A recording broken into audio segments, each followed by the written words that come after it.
பெரியாரை எதிர்த்தால் BJP RSS எப்படி நீங்க தான் எதிர்ப்பீங்க. நாங்க எதிர்க்க மாட்டோம் RSS பிஜேபி கோட்பாடை. எங்க முன்னவர்களா எதிர்த்ததில்லை. எங்களுக்கு அந்த தத்துவம் இல்ல. என்ன வள்ளலார் வைகுந்தரை விட நீ இந்த கோட்பாட்டை எதிர்த்து புரட்சி செஞ்சிட்டீங்க? யாராவது பேசு. வள்ளலார் வைகுந்தரை விட சீர்திருத்தவாதி இந்த மண்ணில். இந்த கோட்பாட்டுக்கு எதிராக ஒரு கோட்பாட்டை உருவாக்கி சுத்த சன்மார்க்கம்னு ஒரு சமயத்தை கண்டவன் எங்க மூதாதை வள்ளலார். அன்பு வழி என்று ஒரு மார்க்கத்தை மதத்தை உருவாக்கணும் எங்க பாட்டேன் வைகுந்தர்.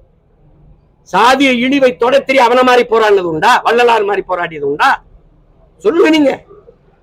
பசியோடு என் மக்கள் இருக்கக்கூடாதான்னு அடுப்பில் பற்ற வைத்த இந்த நெருப்பு தான் எரியணும், வயிற்றில் பசி நெருப்பு எரியக்கூடாதான்னு அணைய விடாமல் பார்த்துக்கன்னு சொன்னதுக்காக 150 வருஷமா எரிஞ்சுக்கிட்டு இருக்க அந்த அடுப்பு. அப்படி ஒரு வேலையை தந்தை பெரியார் அவர்கள் செஞ்சது உண்டா? உண்டா சொல்லுங்க. என்னுடைய பேர்ல இருக்கிற கல்லூரிகளில் கட்டணம் வாங்காத கல்வி கொடுக்கணும்னு அது ஒண்ணு இருக்கா? கேள்வி. கோயிலுக்குள்ள நுழைய விடல.